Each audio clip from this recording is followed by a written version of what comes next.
Good afternoon.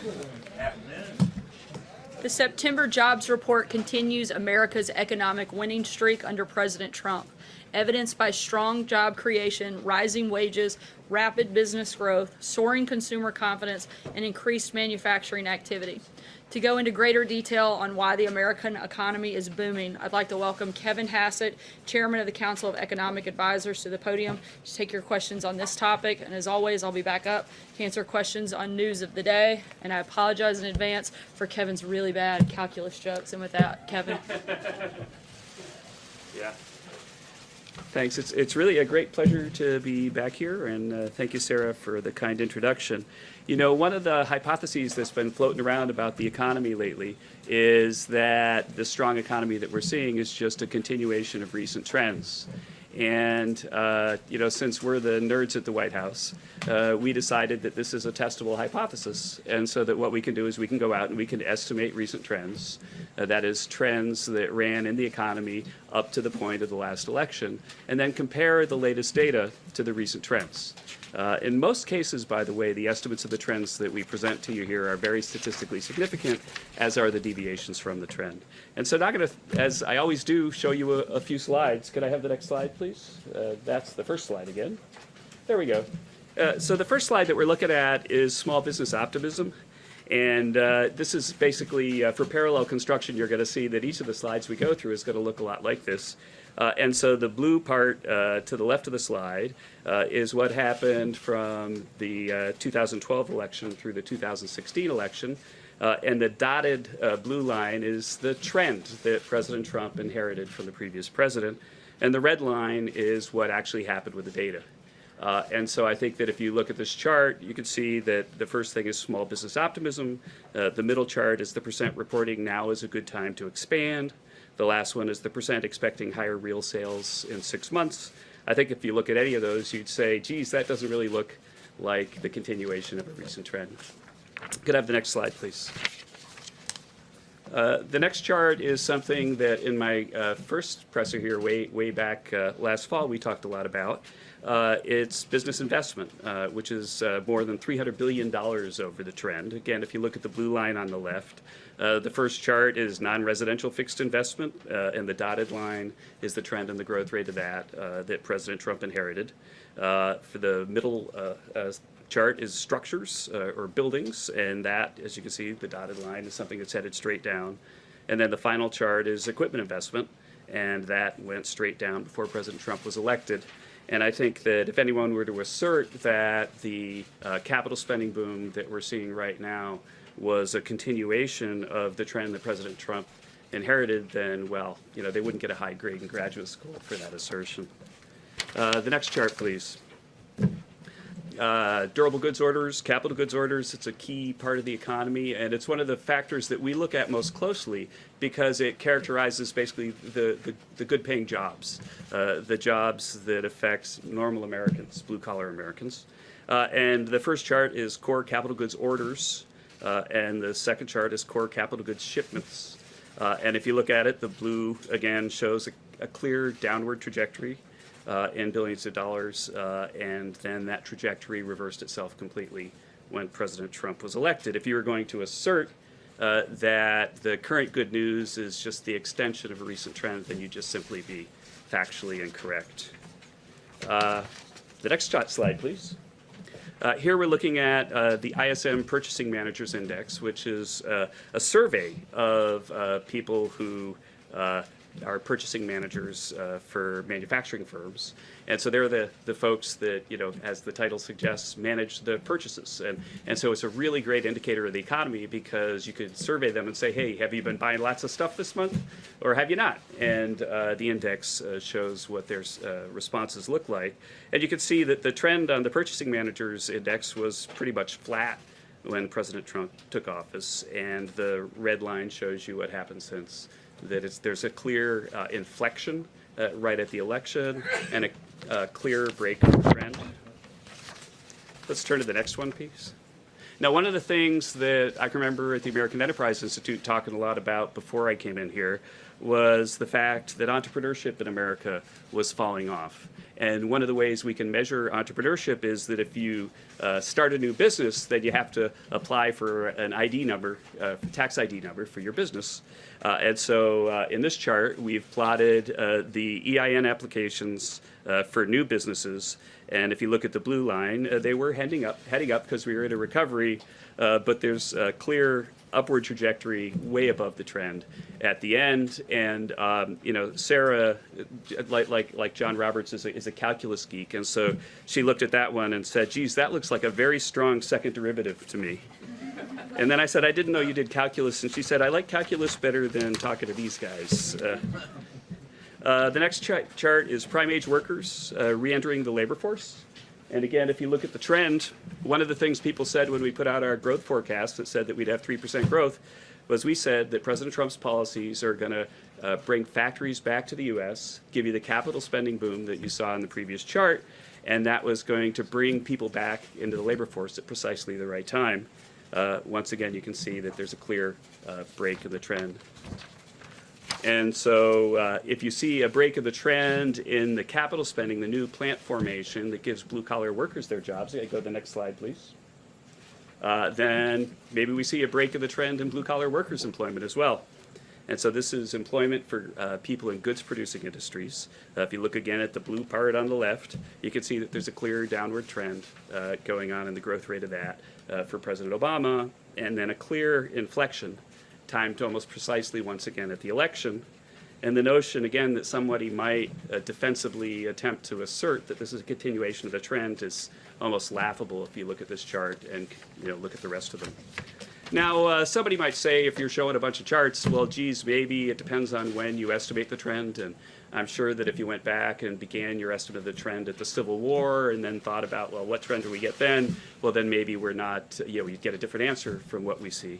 But another way to sort of test whether the data that I just showed you is a fair representation of what a trend looked like when President Trump was elected is just to compare it to what nonpartisan bodies were saying. So could I have a look at my final chart here? I know. Gosh, I heard this sigh of relief when I said final chart. So if you look at the final chart, you'll see that the black line is in June of 2017, what the CBO, a Congressional Budget Office, a nonpartisan agency that has a job really of looking at recent trends and projecting it, what they said would happen to capital spending back in 2017. The blue line is what they said in April 2018, and the red line is what's actually happened. And so I would assert that if you look at the collective body of evidence, the notion that what we're seeing right now is just a continuation of recent trends is not super defensible. And I think that I know that we're in a political time and passions are high, but as geeky economists, one of the things we have to do is think ahead to what historians will think when they look back at this time.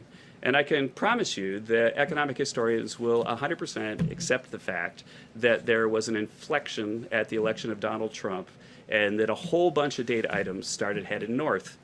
They will, of course, argue for a long time about why that happened. But my final thought for you is just this, that when they do that, and when you watch people do that in the media going forward with op-eds and so on, that you should watch out for ex post theorizing. As an economist, one of the things I most care about is an ex-ante theory, something that happens before, and then let's watch the data and then see if it agrees with the theory. That's how you test a theory. You might recall that I came back here last fall, and I told you that if we had the tax cuts that President Trump advised that he pursued, if we passed them, then there'd be a boom in capital spending this year. In fact, we provided estimates at the time last fall that said that capital spending this year would go up about 11% because of the tax cuts. So far in the first half of the year, capital spending is up 10%. And so you don't have to really reach far for a theory of what happened. President Trump deregulated the economy. We've talked about how that affects growth. The tax cuts have had exactly the predicted effect on the economy.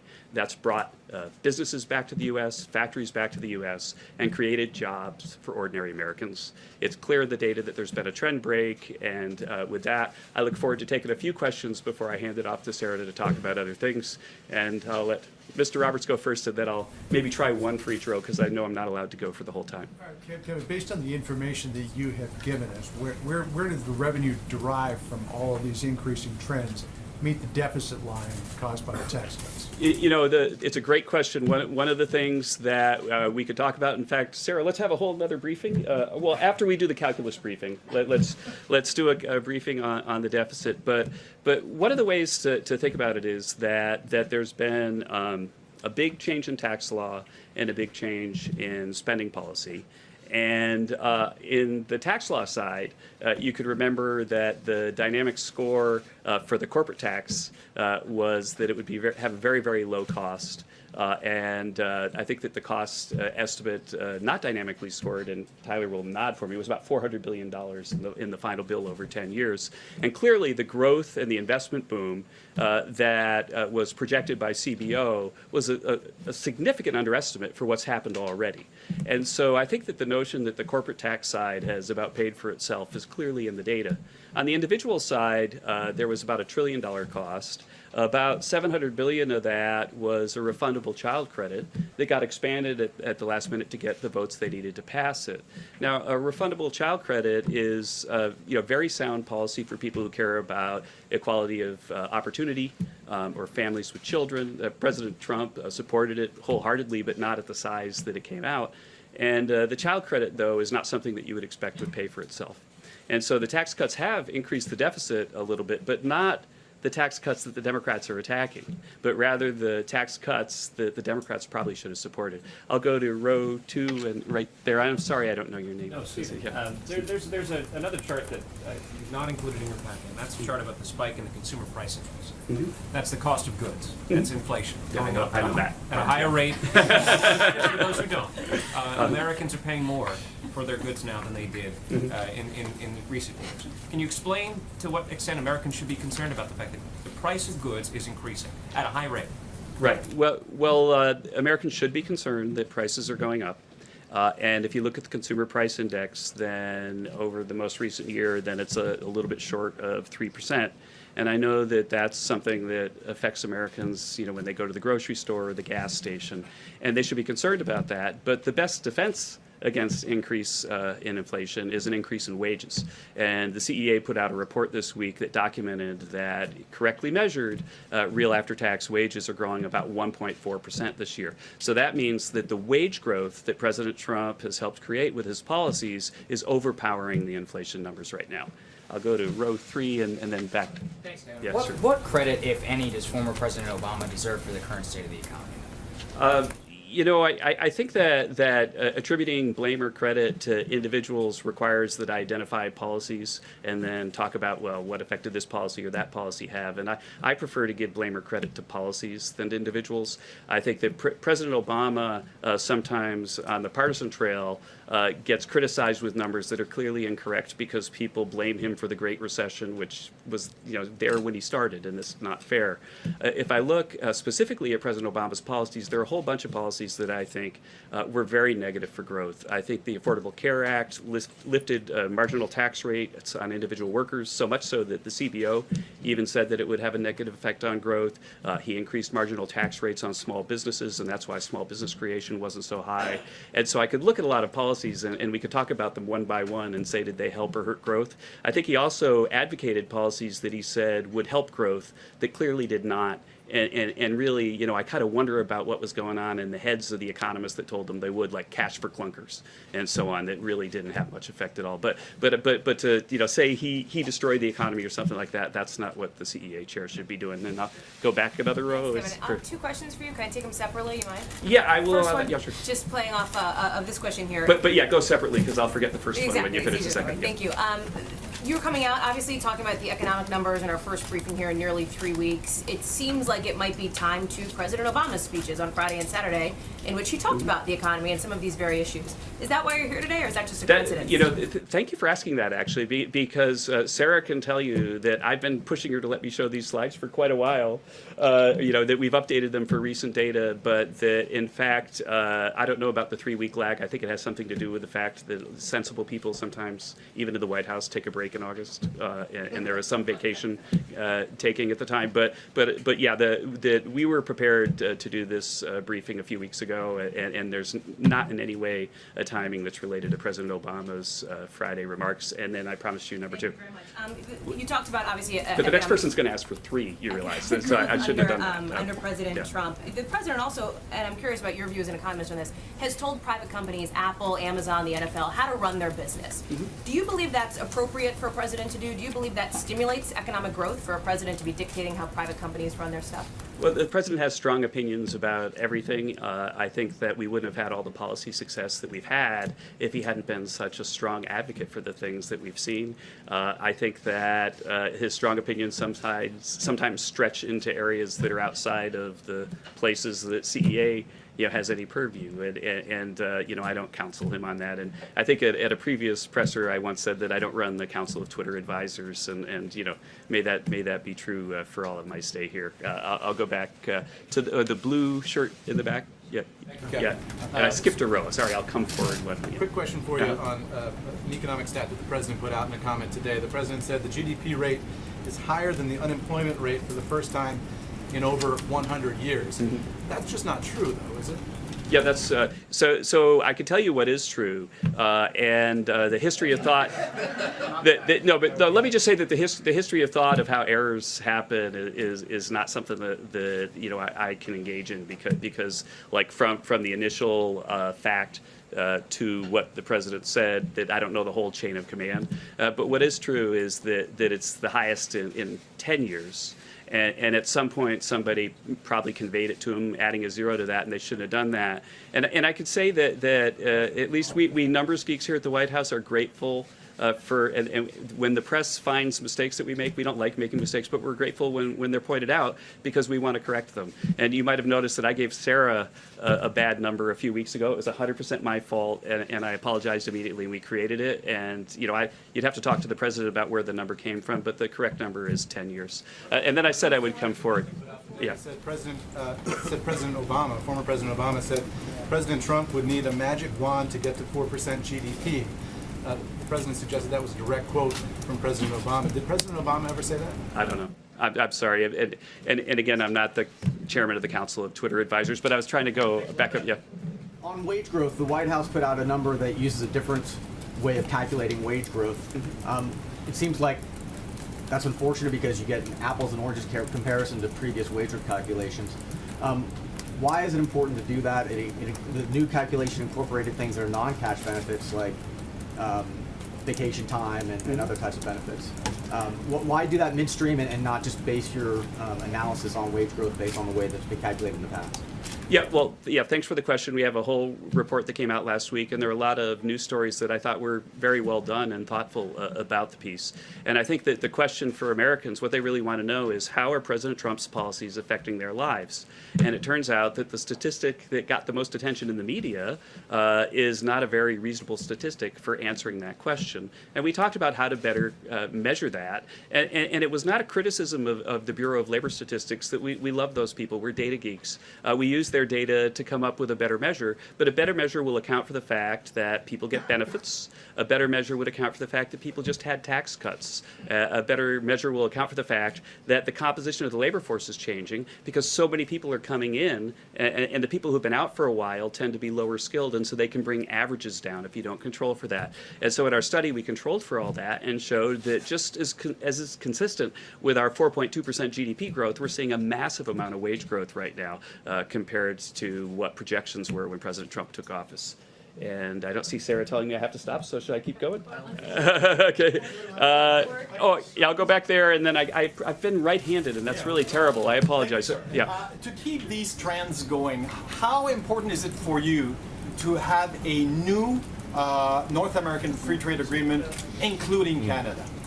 Yeah, thank you for the question. And the first thing before I turn to the trade part of the question is that some people have also said, well, sure, the economy's strong, but that's a sugar high. But it's not a sugar high at all. Because what's happened is that the capital spending boom that we promised would happen if we passed the tax cuts is underway. And the cool thing about capital spending is that people build factories. That's what capital spending is. And they do that in the first half of the year. It's up 10% since the beginning of the year. And then in the second half of the year, those factories start producing output. So you get more output. And so the idea that the trend might not continue, that it's a sugar high, is just inconsistent with the form that the growth is taking. And as for NAFTA, Ambassador Lighthizer and the whole team have been in negotiations with Canada. We continue to be hopeful that they'll sign on to the 21st century deal with Mexico, which is really a better deal for American workers, and they should sign on to that. And so I'll come over here and I'll go back to you.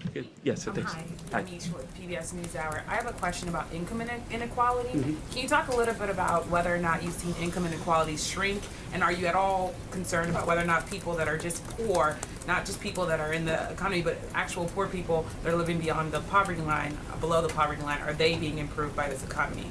Yeah, they certainly are. Certainly, think about it. All the new entrants that get a job, that they go from having zero wage to having a wage, but they won't necessarily show up in the wage statistics. Those people are better off. And there are a number of other ways that people are better off, too, because of the growth in the economy, but also because of policies that have given resources to families that are needy. At the CEA, we put out a different report over the summer on what's going on with poverty correctly measured. And then in the Stay Tuned department, there's important data coming out this week, which will help us look at how income inequality has changed over, not in this year, but over the previous year. My expectation is that that data will start to turn, and that this year we're going to see a decline in income inequality because blue-collar wages are starting to grow. And it's a final point, and it's a really important point that you bring up, and I want to emphasize it because I care so much about it. The fact is that we're at a historic moment because we're deep into a recovery. The unemployment rate is really low, and we've created a capital spending boom. And so normally what happens if you don't have a capital spending boom is that people start to bid up the wages for folks, but they're bidding them up because there's a shortage of labor. What's happening now is they're bidding up wages because people have better machines to work with and their productivity is going up. That means that the recovery can last longer, and that's really, really good for workers, especially at the low end. And so it's precisely at this moment in economic history, if you look at past economic booms, where income inequality has declined. And if we were to blow it and have a recession because of bad policy right now, then we'd lose an enormous opportunity on income inequality. And then I'll come right here. Yeah. Also two, not And then I guess it's the last question. Sorry, two quick ones, sorry. Is he allowed to? You tell me. Do you like this guy? Okay. You said I prefer to give blame or credit to policies rather than individuals, but your trend charts start with his election, obviously, when he wasn't even president and didn't put any policies in place. So how do you decide when to start that, given that policies couldn't have been in place for months afterwards? Yeah, so Robert Lucas, famous Chicago, who won the Nobel Prize at the University of Chicago, got the Nobel Prize for answering your question back in the early 70s. But the basic point is that America's businesses especially, that their activity is forward-looking. And so if you want to model their investment today, then you have to understand the fact that they're forming expectations not just about this month, but about the next 5, 6, 7, 8, 9, 10 years.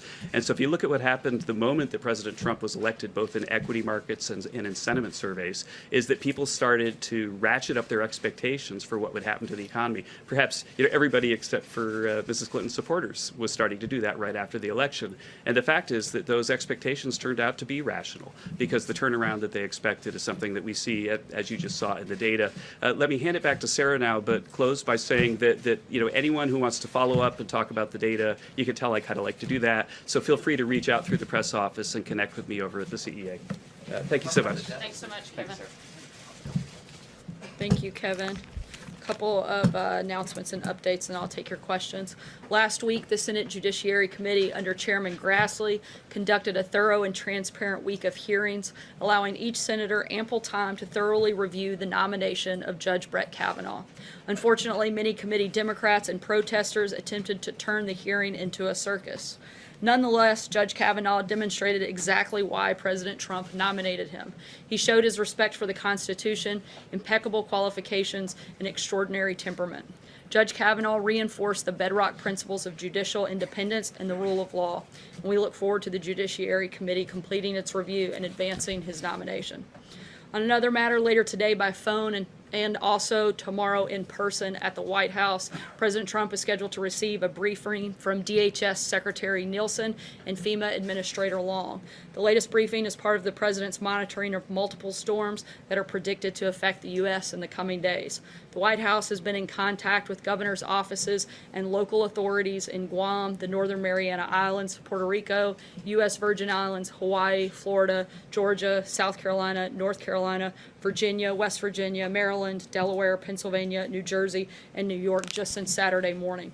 Lines of communication remain open and the federal government stands ready to assist. These tropical storms and hurricanes are very dangerous, and we encourage anyone in the path to heed the warnings of state and local officials who have the expertise and knowledge of their communities to provide the best on-ground information. Lastly, we extend our deepest condolences to the family of Secret Service Agent Colin Johnson. Agent Johnson has served his country honorably, first as a Marine and then in the Secret Service. Many of you know him. He was larger than life, literally, was a great friend, father, husband, and member of the United States Secret Service. The men and women in the Secret Service are among the most honorable and dedicated public servants you can find anywhere in the world, and Colin was among the very best of them. And although he was assigned to Chief of Staff John Kelly, he was always there to help anyone who needed it. Our hearts are broken, and Agent Johnson will be greatly missed. Our prayers are with his entire family. And with that, I'll take your questions, John.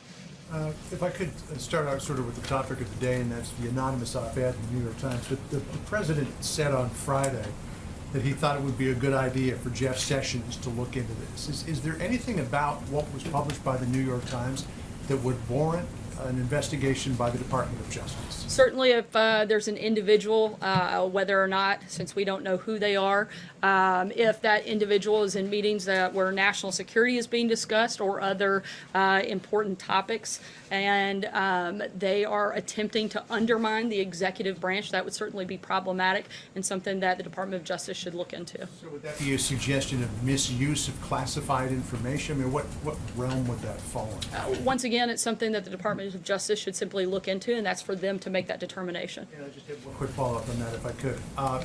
Is the White House actively trying to find out who this person is, or do you not really care and you're moving on to other things? We're certainly focused on things that actually matter, and the staff here that is here to do their job and not undermine the great work that this president and this administration has done.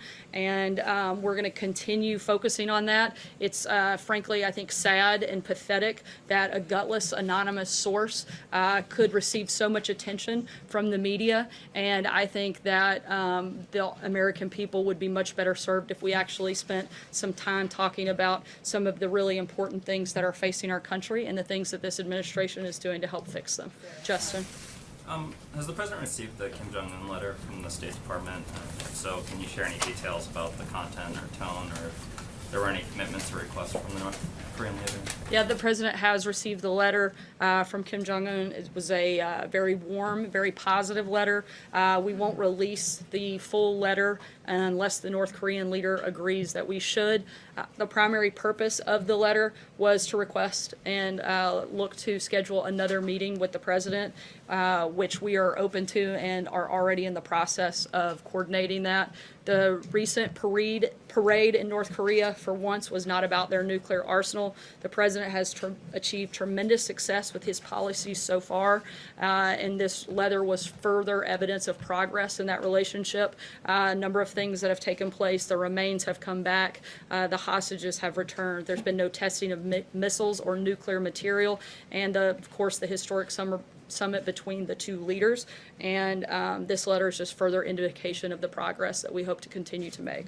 The expectation that second meeting would be here in Washington. I know that's something that the president. We'll let you know when we have further details, but certainly something that we want to take place, and we'll already continue to work on making that happen. To follow up on that, you mentioned the remains being returned, the hostages, the lack of testing, which were all happening when the president cited a lack of progress.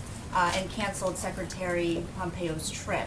So other than these really nice words from Kim and a parade, what signs of progress warrant this new optimism from President Trump? Again, certainly the most recent parade this weekend, one of the first times I believe that they have had parades similar where they weren't highlighting their nuclear arsenal. We consider that a sign of good faith. And again, the letter from Kim Jong-un to the president certainly showed a commitment to continuing conversations, continuing to work on the progress that they have had since their meeting just a few months ago, and also a continued commitment to focus on denuclearization of the I peninsula. have a separate question on Bob Woodward because President Trump continues to call him a liar and says his book is completely a work of fiction.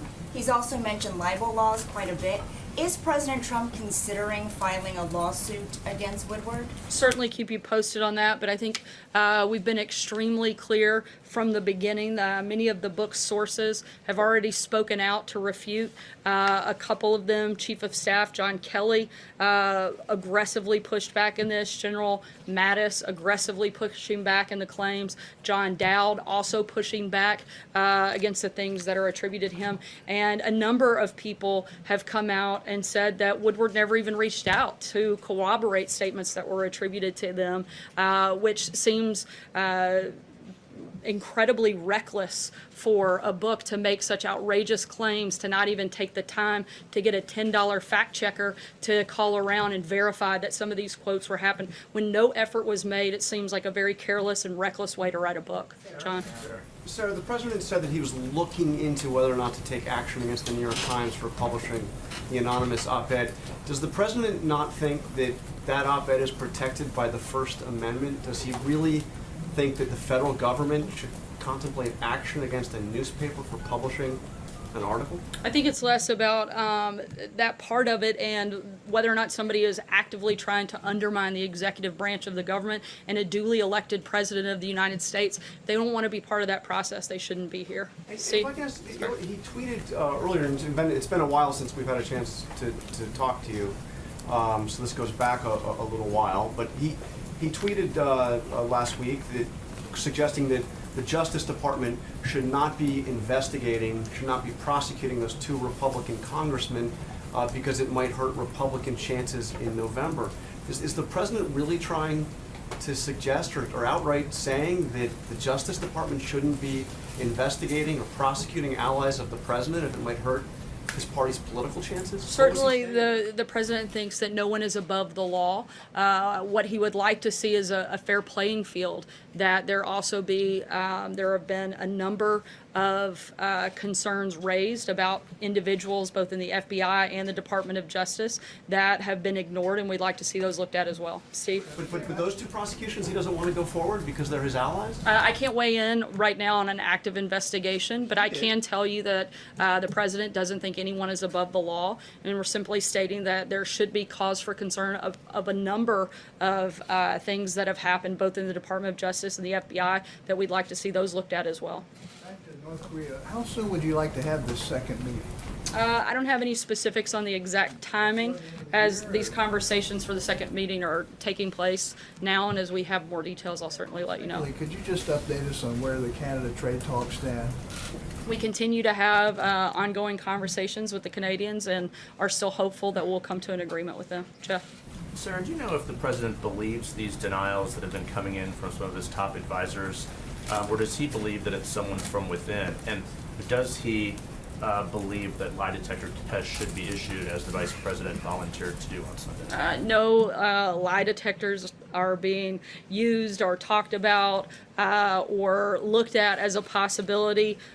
Frankly, the White House and the staff here are focused on doing our jobs and trying to show up here every day and do what we can to help better the American people, not deal with cowards that refuse to put their names in an anonymous letter. He tweeted something on Friday after George Papadopoulos was sentenced. He said 14 days for $28 million, $2 million a day, no collusion.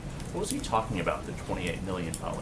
I'd have to go back and check and look at that. I didn't see that. Sorry. Sarah, the price tag of the Rush investigation? Because if so, that's highly inflated. Again, I'd have to check, Jeff. I'm not sure of that reference. Sorry. Decision if he'll testify yet or not? If I can just follow that as That's a question I refer you to outside counsel. David? Pennsylvania tomorrow. What does he plan to say, and what does he hope to accomplish with this year's 9/11 address? Certainly the focus will be on remembering that horrific day and remembering the lives that were lost, and certainly honoring the individuals who were not only lost that day but also put their lives on the line to help in that process.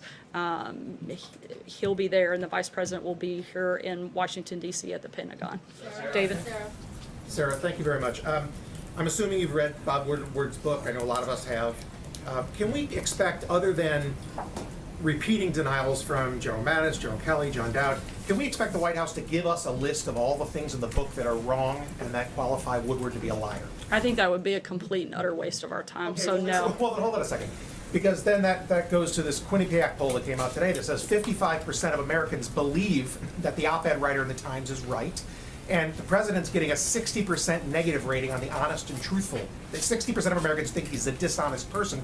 So does the president think he can actually win a credibility battle with Bob Woodward, who's an august member of the press corps, helped take Richard Nixon down, and is a legend? How can he win that credibility battle? Once again, I think I would certainly rather take the actual on-record account from people who are here, who have been working in this building, who have interacted with the president day in, day out, like General Mattis, like General Kelly, like myself, not disgruntled former employees that refuse to put their name on things when they come out to attack the president.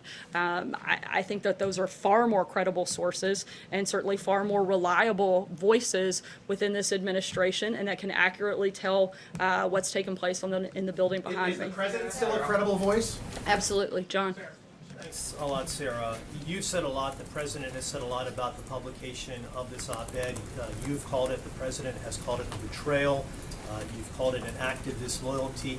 But the president, as has been mentioned quite a few times, even here in this briefing, has called on the Department of Justice to investigate the publication of this op-ed. There is no violation of the criminal code that goes along with the publication of this op-ed, so I'm a little curious as to what it is that the president believes may have been violated in the law as it relates to the publication of this op-ed piece. Once again, we would consider someone who is actively trying to undermine the executive branch of our government inappropriate and something certainly to cause concern, and they should take a look at it. What's the criminal violation there? Well, once again, we're just saying that this gives a great level of concern, and they should look into it. It's not a violation of the law. Just being concerned is not a violation of law. I'm just looking to see. I'm not an attorney. It's the Department of Justice to make that determination, and we're asking them to look into it and make that determination. And they certainly are fully capable of doing that. But someone actively trying to undermine the duly elected president and the entire executive branch of government, that seems quite problematic to me and something that they should take a look at. John? Thank you, Sarah. Just to try to specify this a bit, is the White House treating the anonymous op-ed writer as a full-fledged breach of security matter, and is the FBI investigating both staff and their means of communications, cell phones and computers and the like? I'm not aware of that level. That wouldn't be something I would be a part of, but certainly, as I just told your colleague, we think that there is a concern here and it should be looked into. David? One other question. Go ahead, John. Did the obviously the whole world watched when Jair Bolsonaro, the front-running Brazilian presidential candidate, was stabbed last week. Has the president called or sent any statement to his family at all? I'm not aware that the president has, but I do believe members of the administration have reached out, and I'll work to get you the specifics of who that was. David? Sarah, what does the president make of all of this talk of the 25th Amendment and some of what he hears on media outlets regarding the word crazy talk? It seems like there's a lot of talk about that on many of the mainstream media outlets. I think we would say that it's about as ridiculous as most of Bob Woodward's book.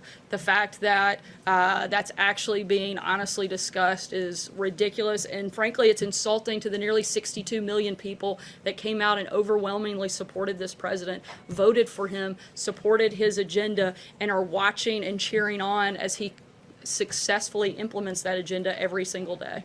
Sarah. Sager. Thanks, Sarah. Can you give us a sense of what documents the president is considering for declassification sometime in the next 2 weeks? And when exactly can we expect them? When we have specifics on that, we'll let you know. Give us a sense of what the documents are, though. I What can't get into documents that are right now, we but to? when we have an announcement on it, I'll certainly let you know. Stephen. Sarah, I want to ask you about the Mideast peace process. Because today the State Department announced it is going to close the Palestinian mission here in Washington. And the Palestinian ambassador to the U.S. accuses this country of murdering the peace process and undermining its role in the peace process. The State Department says that it's not retreating from our efforts to achieve a lasting and comprehensive peace. Which is it? How is the United States still an honest broker in this process? Certainly, we've been very upfront throughout the process in the fact that we want to see peace. We want to have those conversations. We want to help broker that deal. And we're going to continue pushing forward. Beyond that, I don't have anything specific on it today. Close the office. The Palestinians are saying that the U.S. can no longer be an honest broker. This is another example, they say, of the fact that the U.S. is too aligned with Israel. Is that not the case? Certainly, we have a great deal of support with our friend and ally in Israel. But again, we are as committed today as we've ever been to the peace process. Thank you. On Friday, President talked about a new trade deal with India. What kind of trade agreement he's talking about? What kind of agreement he wants with India? I know that a number of administration officials just recently came back from India. They expressed their willingness to negotiate new and better trade deals, and those conversations are at the beginning stages, and we'll certainly keep you posted as we get further in the process. Hallie? Thank you, Sarah. I have one on the ICC, but I want to follow up on Stephen's question on the peace process here. And just, you say the door continues to be open and that you're still working on it, but is it realistic for the president to believe he can actually achieve peace in the Middle East in his first term in office, as he's promised to do, something that his son-in-law is working on as well, when the administration has taken steps that Palestinians themselves have said do not help? Again, certainly we are very much committed to the process, and we're still hopeful we can get there. The ICC, John Bolton today said that the administration would sanction the International Criminal Court, which is a move that seems to be a reversion to sort of Bush-era policies. Is it fair to say that this administration is now shifting toward a more hardline stance toward the ICC? And if in fact it is so feckless, then why is the U.S. so concerned? Certainly the president is committed to defending our national sovereignty and all of our security interests, which would include using any means necessary to protect our citizens, those of our allies, from unjust prosecution by the ICC. Their announcement that they would consider opening an investigation into, among other parties, U.S. soldiers in Afghanistan is a threat to American sovereignty. And if they proceed with that, then the United States would consider those options that Ambassador Bolton laid out today. So why the concern? If the ICC is in fact dead to you, as John Bolton said today, then what is the concern that the U.S. has if in fact they do not move Because forward? they told us they were on the verge of making that decision, and we're letting them know our position ahead of them making that decision. We'll take one last question. David? Sarah, the editor of the Global Times, which is Beijing's premier foreign policy outlet, wrote on Twitter today that the president blames China on North Korea quite a bit, but now that there seems to be some improvement in North Korea's stance, does China deserve some credit? He suggested that they do. What do you think about that? Does China now deserve credit? Doesn't believe China's acting better? I think that the president deserves the credit in this process. He's been the lead voice and the one that put the initial pressure on North Korea. Certainly, the president has very publicly expressed his gratitude towards President Xi for the role that they played. He would have liked to have seen them continue to step up and do more. Frankly, we'd still like to see them step up and do more, but the credit in this process at this point and where we are, I would say, belongs to President Trump. And we're going to continue to hopefully work with President Xi and his team and his administration to continue making progress. Given that you're scheduling a second meeting, it sounded like with Kim Jong-un, does the president believe that it's really he has to negotiate this out almost personally with Kim, given that once the two leaders have left, things seem to go poorly, and then they have to reschedule another meeting? Is it? I don't know that it's gone poorly, considering steps have been taken by the North Koreans to show signs of good faith. Progress. Right. but other steps have been taken, so I wouldn't say that it's gone poorly. But at the end of the day, ultimately, it's always going to be best when you can have the two leaders sit down, particularly from the North Korean side. As we know, most of the decisions are going to have to be run through Kim Jong-un. Certainly, he's going to want to talk to his counterpart in President Trump. We think it's important, and we're glad that we're making progress. Thanks so much, guys. Have a great day.